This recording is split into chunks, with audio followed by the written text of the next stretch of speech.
Բարև ձեզ հարգելի հեռուստադիտողներ։ Իր ազգանավեր գործունեության համար Բերավանի հայրենակից արժանացել է մեծագործ պատվատիտղոսի։ Հայորդիներ հաղորդաշարի այսօրվա հաղորդումը նվիրված է Գևորգ IV Քերեստեջյան ամենայն հայոց կաթողիկոսին։ Մեր հաղորդման հյուրերն են Հայաստանի ազգային արխիվի տնօրեն պատմական գիտությունների դոկտոր Ամատունի Վիրաբյանը եւ նույն արխիվի բաժնի վարիչ պատմական գիտությունների տեխնացու Գոհար Ավագյանը։ Բարի գալուս հարգելի բարեկամներ, շնորհակալություն հրավերը ընդունելու համար։ Իսկ այժմ դիտենք փոքրիկ ակնարկ նվիրված Գևորգ IV-ի կյանքի եւ գործունեությանը եւ շարունակենք մեր հաղորդումը։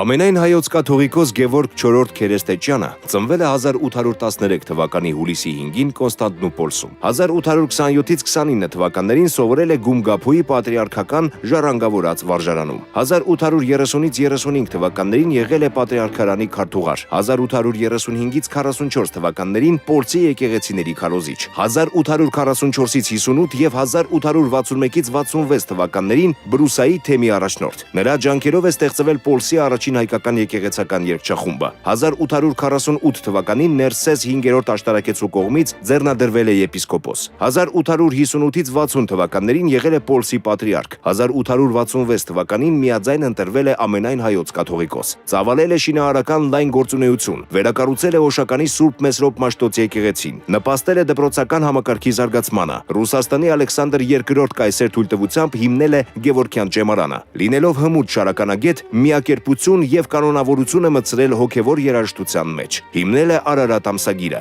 Էջմիածնի թանգարանը, կարգավորել տպարանն ու մատենադարանը։ Մահացել է 1882 թվականի դեկտեմբերի 6-ին։ Թաղված է Էջմիածնի մայր տաճարի բակում։ Ժամանակակիցների կողմից արժանացել է մեծագործ պատվատիտղոսի։ Պարոն Վիրաբյան, արդեն 150 տարի է անցել Գևորգ IV-ի մահվանից, արդեն ասեցիք, որ մեծագործ տիտղոսին է, պատվավոր տիտղոսին արժանացել ժամանակակիցների կողմից, սակայն մեր հայրենակիցները ցավոք գրեթե նրա մասին տեղյակ չեն, մինչդեռ հենց նրա ժամանակ հայկական հարցը մտավ միջազգային դիվանագիտության ասպարեզ։ Բնականաբար լինելով հայոց եկեղեցու գահին նա չէր կարող անտարբեր լինել նաև հայ ժողովրդի բաժին հասած խնդիրներին, պետականության բացակայության պայմաններում, երբ որ մենք միշտ ասում ենք եկեղեցիները այդ դերը փաստորեն կատարում, եւ նրա կաթողիկոս, ամենայն հայոց կաթողիկոս լինելու ժամանակը համընկավ նաև ռուս-թուրքական 1877-78 թվականի պատերազմի հետ, երբ ռուսական զորքը ռազմաճակատում փայլուն հաղթանակ տարավ եւ Կովկասյան ռազմաճակատում եւ Բալկաններում, սակայն միջազգային իրադարձությունները, միջազգային դիվանագիտությունը այնպիսի քայլեր կատարել, որ կարծես թե իջիկ դարձան այդ հաղթանակները։ Իհարկե Ռուսաստանին անցավ Կարսի մարզը, Բալկանյան որոշ ժողովուրդներ ձեռք բերեցին անկախություն, բայց հայկական հարցը մնաց փաստորեն նորից չլուծված։ Ինչու՞։ Որովհետև այստեղ բաղվեցին մեծ տերությունների շահերը եւ այդ մասին իհարկե բնականաբար ես չեմ ուզում խոսել, ես ուզում եմ խոսել այն քայլերի մասին, որ հայ եկեղեցին հանձինս նրա կաթողիկոսի կատարում էին այդ օրերին։ Կարծեմ Պոլսի պատրիարքի նաեւ մասնակցությունը, նաեւ մյուս գործիչների, եկեղեցիական մյուս գործիչների մասնակցությամբ եկեղեցին մեծ դեր կատարեց։ Նույնիսկ այն պատվիրակությունը, որ մեկնեց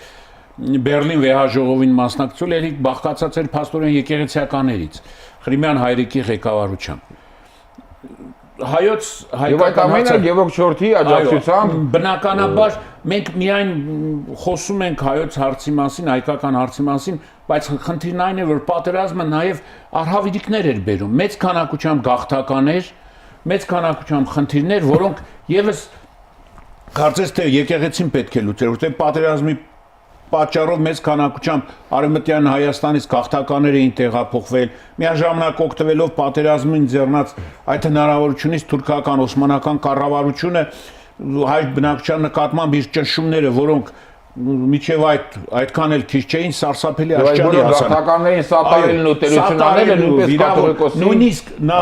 ռուսական իշխանություններից շնորհակալություն է ստացել, այդպիսի պայմաններում նույնիսկ նրանք մտածում էին վիրավոր ռուս զինվորներին օգնելու մասին, այնտեղ մի փաստաթուղթ այսօր ես ընթերցեցի, որ նա անձամբ 1000 ռուբլի է նվիրել ռուս վիրավոր զինվորների ապաքինման գործը կազմակերպելու ժամանակների համար հսկայական գումար։ Ես ուզում եմ ասել, որ իհարկե նա Թուրքիայում էլ հեղինակավոր մարդ էր, երբ որ Կոստանդնուպոլսի պատրիարքներ նա արժանացել էր շքանշանի թուրքական իշխանությունների ամենաբարձր շքանշանի երրորդ աշճան Մեջիթեի շքանշանի, որը իհարկե թուրքական իշխանությունները շատերին էին շնորհում, բայց շատ հայերի շատ քիչ էր այս շքանշանը բաժին հասնում։ Խնդիրը նրանում էր, որ նա ամեն ինչ անում էր հայի ժողովրդին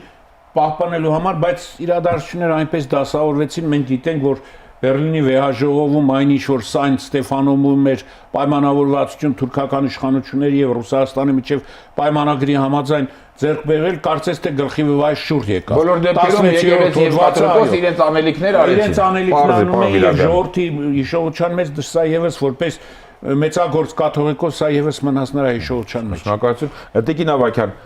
Գևորգ IV-ը որպես կաթողիկոս նաեւ ինչքան տեղյակ եմ, ակտիվ գործունեություն ծավալեց դպրոցաշինության կամ դպրոցների բացման, վերանորոգման այդ ասպարեզում։ Ընդհանրապես անուրանալի է նրա ներդրումը հայ ժողովրդի այդ ուսումնական գործի առաջընթացի հետ կապված իր կաթողիկահակալության ժամանակաշրջանում։ Համեմատության համար ուղղակի ասեմ, որ երբ 66 թվականին նա դարձավ գահակալը, միայն Երևանի թեմի օրինակը բերեմ, Երևանի թեմում գործում էր ընդամենը 16 ծխական դպրոց։ Նրա կաթողիկոս լինելուց հետո, ասենք, իր շրջանի ավարտին 1882-ին այդ դպրոցների թիվը արդեն հասել էր 129։ Այսինքն 20 տարուց էլ քիչ ժամանակաշրջանում բազմապատկվել էր,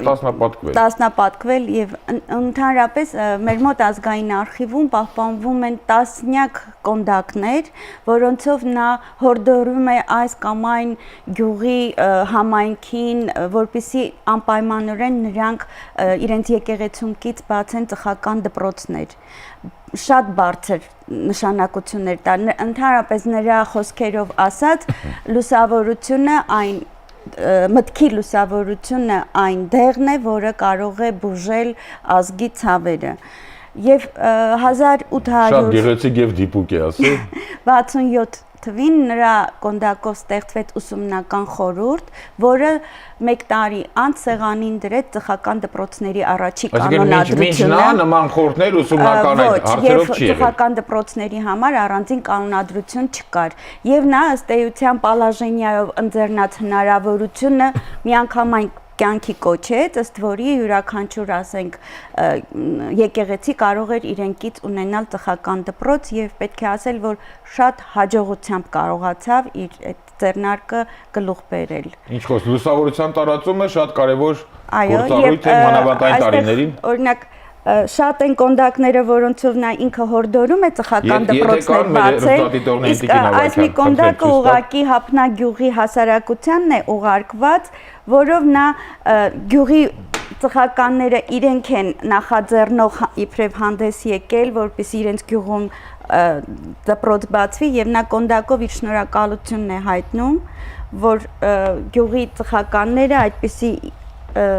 գիտակցություն ունեն եւ ուզում են դպրոց բացանել։ Իհարկե, միանշանակ դրված է մատաղ սերնդի կրթության դաստիարակության մասին։ Ընդհանրապես նրա այդ կոնդակներում նման արտահայտությունները, գեղեցիկ համեմատությունները լեցուն են։ Իհարկե, այդ կրթական ոլորտում նրա գործունեությանը դեռևս կանդրադառնանք։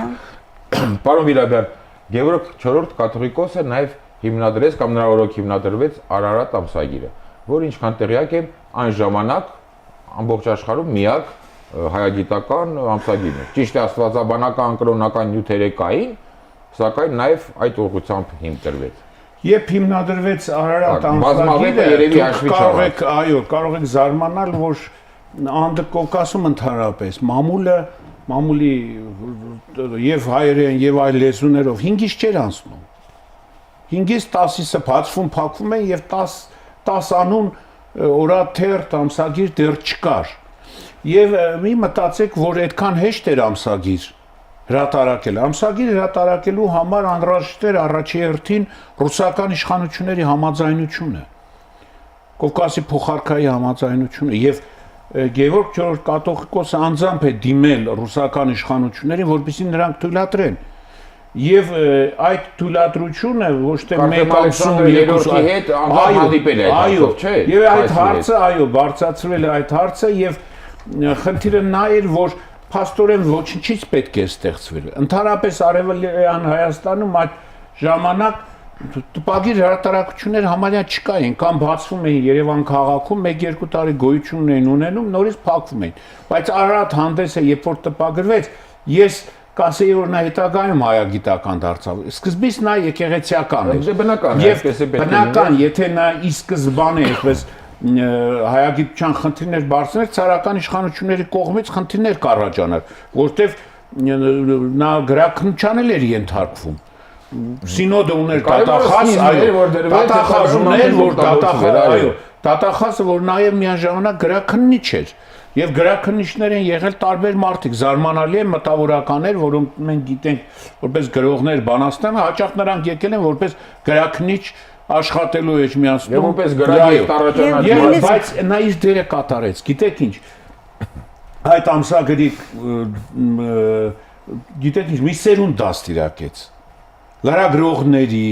պատմաբանների, հայագետների սերունդ դաստիարակեց այ ամսագիրը, այո։ Այո, պատրաստման ինչ-որ դարբնոց էր այդ ամսագրի։ Հեշտությամբ չէր դրա բաժանորդագրությունը, դրա տարածումը, նո այսօրվա նման չէր, դա դժվարին գործ էր։ Տպարան պետք էր ստեղծվել, տպարանի անհրաժեշտ սարքավորումներ, հոգում էր եկեղեցին էր հոգում, եւ պետք է դա տարածվեր։ Իր դերը կատարեց այդ ամսագիրը եւ մենք այսօր, երբ որ մենք խոսում ենք այ Կորան խոսեց դպրոցաշինության մասին, հետո այդ թեմաներից ենք խոսենք, փաստորեն 10-րդ դարուկեսում ստեղծվեց մի ամսագիր, որը իրոք հայագիտության հիմքը դրեց Անդրկովկասում, հայագիտության հիմքը մի ամսագիր էր, որտեղ արդեն կարող էին ներկայացնել հոդվածներ հայ ժողովրդի պատմության, հայագիտության տարբեր խնդիրների վերաբերյալ։ Եվ նորից եմ ասում, որ նա իր դերը կատարեց։ Տիկին Ավագյան, այսօր իհարկե այդ առաջինը ստեղծեց, առաջինը հիմնեց եւ այլն նման ձևակերպումներ շատ պետք է օգտագործենք։ Նաեւ Գևորգ IV-ի անունի հետ է կապված Գևորգյան Ճեմարանի կամ Ճեմարանի, որը հետագայում նրա անունով նրա պատվի վերանվանվեց, հիմնադրումը։ Կարծեմ նույնպես այդ ժամանակ Անդրկովկասում առաջին եւ միակ դուք արդեն նշեցիք նրան, որ մեծագործ իբրև իմ կարծիքով, եթե միայն նա Գևորգյան Ճեմարանը հիմնադրած լիներ, ուրիշ ոչ մի բան արած չլիներ, էլի արժանի կլիներ այդ տիտղոսին, որովհետեւ իրականում այդ Ճեմարանը հայ իրականության մեջ երևույթ էր եւ առաջի բարձրագույն ուսումնական հաստատությունն էր այս տարածաշրջանում։ Անդրկովկասում չկար, չէ՞։ Առաջին ընդ որում նա սկզբնապես նախատեսված էր, որ 6 դասարան պետք է ունենա 6 տարվա կրթություն, սակայն վերջնական եկան այն բանի, որ նա 9 տարվա, այսինքն բարձրագույն ուսումնական հաստատության ստատուս տրվեց նրան եւ 9 տարվա ուսուցման 6 տարին դպրոցական եւ 3 տարի լսարանական ուսուցում։ Դեռ 66 թվականին, երբ նա գնաց Ռուսացարին Ալեքսանդրին ներկայանալու, նա դեռ այն ժամանակ հարց բարձրացրեց Ճեմարանը հիմնելու համար։ Եվ փաստորեն հենց առաջի օրվանից դա մեծ աշխատանք էր, եթե հաշվի առնենք, թե ինչպիսի մեծ ծախսեր էին անհրաժեշտ այդ ուսումնարանը հիմնադրելու, դեռ շենքը կահավորելու եւ գիշերօթիկ էր լինելու, մի խոսքով դա ժամանակի համար բավականին մեծ ծախսեր պահանջող հաստատություն էր լինելու։ Քանի որ այդ դպրոցները բացվում էին, բնականաբար դպրոցներին պետք էին ուսուցիչներ, պետք էին գրագետ քահանաներ, որոնք կարողան իհարկե չկային եւ դա էլ պատճառ եղավ, որ նա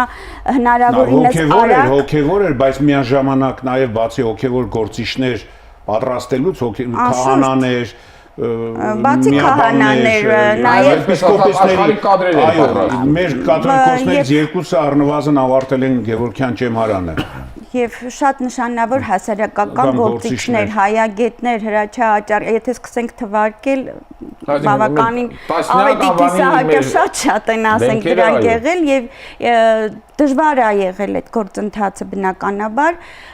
Ի վերջո 1869-ին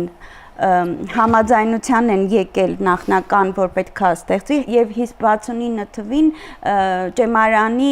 հիմնակերկն է արվել հենց իր կողմից, առաջի քարը, անկյունակարը ինքն է դրել եւ դա գիտեք շատ մեծ տոնախմբություն է եղել, հարյուրավոր ուխտավորների, նաեւ դրսից եկած հրացանազարկերի, զինվորական նվագախմբի, Ճեմարան, այսինքն բարձրագույն կրթության համապատասխան անուն, այո։ Մի այսպեսի հետաքրքիր բան, հենց ի սկզբանե ինքը նախանշում էր իր գրություններում Սուրբ Էջմիածնի ժառանգավորած Ճեմարան Սուրբ Գևորգ Զորավարի անվան, այսինքն այդ Ճեմարանը հիմնվել է ոչ իր անունով, այլ Սուրբ Զորավարի եւ Սուրբ Գևորգ Զորավարի տոնի օրն է բացումը տեղի ունեցել 74 թվականի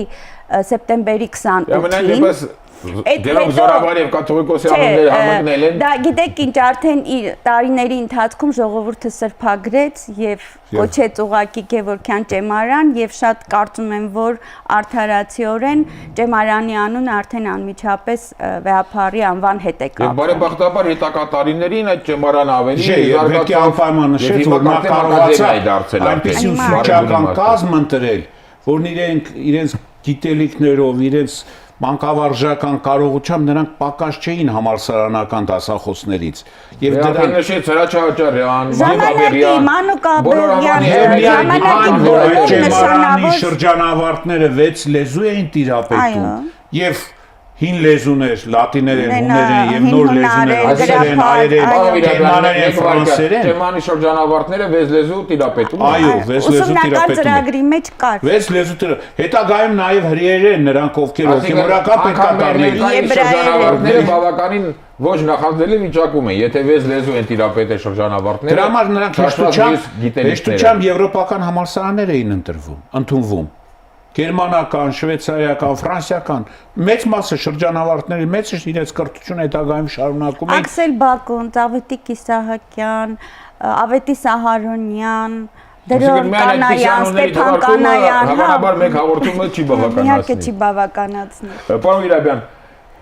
խնդրում եմ ներկայացրեք թանգարանը, Գևորգ 4-ի հիմնած թանգարանը, որը կարծեմ հայ իրականության մեջ գոնե Անդրկովկասում, Կովկասում նույնպես առաջինն էր։ Գիտեք ինչ, մեր պատմիչների մոտ կան տեղեկություններ, որ եղել են իշխանական, արունքական թանգարաններ, բայց ոչ ժամանակներում։ Բայց ցավոք սրտի ոչինչ մեզ չի ասել դրանցից, ինչպես նաև հին աշխարհում եւ Եգիպտոսում է եղել, բայց նոր ժամանակաշրջանում, եթե Եվրոպայում թանգարանների ստեղծումը կապված է 15-16-րդ դարերի հետ, ապա մեր իրականության մեջ փաստորեն առաջի թանգարանը, որ բացվեց Էջմիածնում Գևորգ 4-ի թանգարանի մասին իհարկե առարկաներ կային, որոնք տարիների ընթացքում, հարյուրամյակների ընթացքում կուտակվել էր, բայց անհրաժեշտ էր ստեղծել եւ դրանք ցուցադրել, որը միջև այդ եթե Սիմոն Երևանցի կաթողիկոսը կարգավորեց փաստաթղթերը, Էջմիածնի փաստաթղթերը, եղած դիվանատան փաստաթղթերը, ապա հավաքված տարիների նորից եմ ասում, հարյուրամյակների ընթացքում հավաքված նվերները, իրերը, եկեղեցիական աշխարհիկ մնացել էին այդպես, ինչպես ասում էին, պաղոցներում եւ չէին ցուցադրում։ Եվ ահա նրա մոտ այդ գաղափարը առաջացավ, որտեղ նա գիտակցում էր դրա դերը եւ ստեղծվեց թանգարան։ Ճիշտ է, հետագայում այդ թանգարանը Մկրտիչ Խրիմյան անունով կոչվեց 90-ական թվականներ, որ նա մի փոքր աշճան ավելի բարձրացրեց, բայց ստեղծվեց նրա օրոք եւ այցելություններ են եղել։ Սա 1887 թվականի այցելությունների գիրքն է, թե ովքեր են այցելել։ Եվ այսպես բոլոր տարիների գրքերը կա, եւ ամենակարևորն է, թե այս այցելությունները, տեսեք, զմռսվակնիկված գիրք է, որտեղ նշվում է, թե ով է այցելել եւ այն այցելությունների անունները, այո, որոնք նաեւ նվեր են տվել թանգարանին։ Նվերները սկսում են ասենք 1 ռուբլուց Եվ այստեղ այս էջում ես տեսնում եմ, ասենք, Վարվարե Ակիմյանը նվիրել է 50 ռուբլի, բավականին մեծ գումար էր։ Եվ այսպես մենք կարող ենք տարի, այո, նաև իրերն են արձանագրված, մենք կարող ենք տեսնել, թե տարին տարու վրա ինչպես են եղել, եւ ասեմ, որ այս թանգարանը ղեկավարելու համար հրավիրվում էին Թբիլիսիից, Պետերբուրգից անվանի հնագետներ, անվանի մտավորականներ, որոնք ղեկավարում են, ասենք թանգարանային գործի հիմքը դրեց, որտեղ վարժվել է հետագայում թանգարանում այս ուսումնասիրողներ հետագայում անի պեղումներին էին մասնակցում, հետագայում արդեն խորհրդային տարիներին նույնիսկ նրանք թանգարանային, երբ որ զարգացում ավելի բարձր աստիճանի հասավ, նրանք շարունակում էին աշխատել թանգարաներում 20-30-ական թվականներին։ Տիկին Ավագյան, փաստորեն Գևորգ IV կաթողիկոսը նրա օրոք առաջինը հայկական հարցի միջազգային շրջանառության մեջ դրվեց, առաջին բարձրագույն ուսումնական հաստատությունը Իդեմես Չեմանի ստեղծեց, առաջին գիտական ամսագիրը հայ գիտական ստեղծեց, առաջին թանգարանը ստեղծեց, Տպարանը վերակառուցեցին, նույն չենք ասում, տպարանը կար արդեն, առաջինը չենք կարող ասել, բայց տպարանը հիմնովին վերակառուցվեց եւ տպագրության գործը զարգացավ։ Եվ այդ համապատկերում ձեր երկուսի արչեւ դրված փաստաթղթերը ակամայից չեմ կարող այդ հարցը չտալ, նման անձնավորության վերաբերյալ Հայաստանի ազգային արխիվում այս հարցը երկուսի տեղուված, ինչ փաստաթղթեր կան, որոնք եւ արդյոք ժամանակը չէ մեր հրատարակել եւ մեր հայրենակիցներին ներկայացնել։ Քանի որ ժամանակին Բավերագրեր հայ եկեղեցու պատմության այնտեղ կաթողիկոսին նվիրված հատոր կա, մենք կայացավալ 1000 էջից պատկացած հատոր կա։ Մենք նախաձեռնեցինք նոր հատոր, որ այն փաստաթղթերը, որոնք տեղ չեն գտել արդեն հրատարակվածում, եւ մեր գիրքը ուղղակի առանձնանում է նրանով, որ բաժիններով ենք տվել, այսինքն Արարատ ամսագիրը առանձին, Ճեմարանը առանձին, թանգարանը առանձին եւ իր գործունեությունը, դպրոցները, որոնք եւ այդ առանցքային թեմաները, այո, բաժանված է գիրքը, բաժանված է եւ այս տարի լույս կտեսնի այս տարի։ Այս տարի լույս կտեսնի, այդ առումով ես ուզում եմ ցուցադրել մի փաստաթղթ եւս, որ նա օրագիր էր պահում եւ չէ, սա հավանաբար չի լինելու, որտեվ դժվար է ընթերվում։ Դա Պոլսի պատրիարք եղած ժամանակ Սա ևս հետագայում կրատարակվի նրա օրագիրն է, տեսեք նրա օրագիրը, որ օրով օգոստոսի 22, սեպտեմբերի 5, սեպտեմբերի 8, սեպտեմբերի 12-ին երթով իր ձեռքով գրված օրագիրն է, որտեղ մեկ առ մեկ նշվել թե յուրաքանչյուր ինչ հանդիպումներ են եղել, էջմիածնի ինչ նվերներ է ստացել, ինչ իրադարձություններ են եղել, որոնք ևս կրատարակվեն։ Մի խոսքով մենք պետք է կարողանանք իրոք հայ եկեղեցու նշանավոր գործիչների թողած ժառանգությունը հրապարակել եւ այդ ուղղությամբ մեծ աշխատանք են կատարում։ Մենք արդեն 18 հատորներ ենք հրատարակել, հսկայածավալ հատորներ, եւ դրանց հրատարակումը շարունակվում է։ Եվ ոչ միայն Գևորգ IV կաթողիկոսի, մենք այստեղ խոսել ենք, որ մյուս կաթողիկոսներին, երևելի գործիչներին, որոնք կաթողիկոս չեն եղել, այո, բայց նրա աշխատանքի ժառանգությունը պետք է հրապարակվի։ Մեր հայրենակիցներին ներկայացնելու մասնավորապես Գևորգ IV-ի գործունեությունը արժանացել է մեծագործ այդ տիտղոսին։ Իրավացիորեն իհարկե արժանիորեն արժանացել է այդ պատվավոր տիտղոսին եւ նման ժողովածուի հրատարակումը, պատրաստումը մեր հայրենակիցներին հնարավորություն կտա ծանոթանալ նա գործունեությանը, մաղթենք նորանոր հաջողություններ մեր Հայաստանի ազգային արխիվին, հարգելի բարեկամներ, թույլ տվեք եւս մեկ անգամ շնորհակալություն հայտնել ձեր պատրաստակամության համար, այսօր ձեր օգնությամբ մեր հայրենակիցներին ներկայացրեցինք եւ շատ բաներ պետք է խոստովանեմ ինձ համար էր հայտնություն, այդ միշտ զարմանում է մեծագործ պատվատիտղոսին ինչի արդյունքում կամ ինչ պետք է մարտարած լինի։ Ճեմարան, թանգարան, դպրոցներ, որ նման տիտղոսի արժանանա, այո։ Հարգելի հեռուստադիտողներ, հայորդիներ հաղորդաշարի այսօրվա հաղորդումը նվիրված էր Գևորգ IV Քերեստեչյան ամենայն հայոց կաթողիկոսին։ Առայժմ այսքանը, ճանաչենք հայորդիներին։